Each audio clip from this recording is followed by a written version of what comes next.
xuska dhagaxa tuurka ee 20 February ayaa maanta lagu qabtay hooyada halganka Beligubadle. maalintan dhagaxa tuurka ayaa loogu magac daray maalinta dhalinyarada Soomaaliland. xuskan ay soo qaban qaabisay dalada dhalinyarada Soonyo ayaa ardayda dugsiyada socdaalkooda ay ka soo bilaabeen dugsiga sare ee Faarax Nuur kuna gaadheen taalada mujaahidiinta asana. waxaana dhammaan ka hadlay mas'uuliyiinta kala duwan ee gobol iyo degmo ee Beligubadle iyo waxgaradkaba. waxaana hadalladoodu ku qotonsanayeen maalintan ay qiimaha ay leedahay. maanta waxaan soo xasuustaa maalintii dhagaxtuurku dhacay lafteeda annagoo ku jirna dugsiga first Allah yarxamee mujaahidkii cali oo jaamacada uu noo maamulay dhalinyaradu way diidanayeen waxay lahayn haw codaynina dastuurkii loo codeynayay midnimada dhalanteedka ku dhisnaa ilaa iyo 1988 ay ka soo gaadhay inay intii hore u baxday qaaxa tagtay hubka guriilaha ku soo jirtay wadanka gudihiisa joogana hubka qaataan. sidoo kale waxa isna halkaasi ka hadlay warsame Faarax Soomaali oo isagu u taagnaa maalintaasi.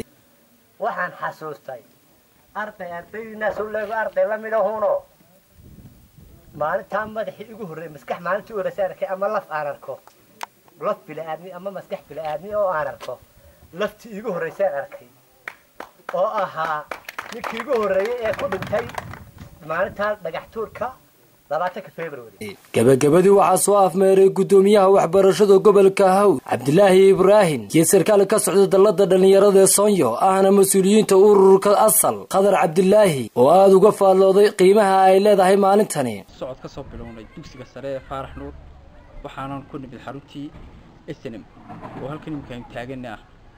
xaruntani waa halkii madaxweynaha hadda Axmed Siiraayo uu joogay uu ka hagayay halgankii wadanka. runtii waxaan soo soconay 2 kiiloomitir iyo badh dhalinyarada Soomaaliland dalada dhalinyarada Soomaaliland ku baahday Soonyo oo saaka khilaafkooda la xaliyay iyo ururka asal oo runtii la'aantood aan saaka xusani suurta galeen oo aan leeyahay Qadar Cabdilaahi Maxamed iyo bahda asal iyo bahda Soonyada hambaliye iyo dawaadin ayaan idin soo diray. xuskan dhagax tuurka ee 20 February ayaa horaan looga qaban deegaanka gobolka Hawd gaar ahaan degmada Beligubadle oo tahay markii ugu horeysay laga xuso deegaankan. Cabdiraxmaan Samriye, Home Cable TV, degmada Beligubadle.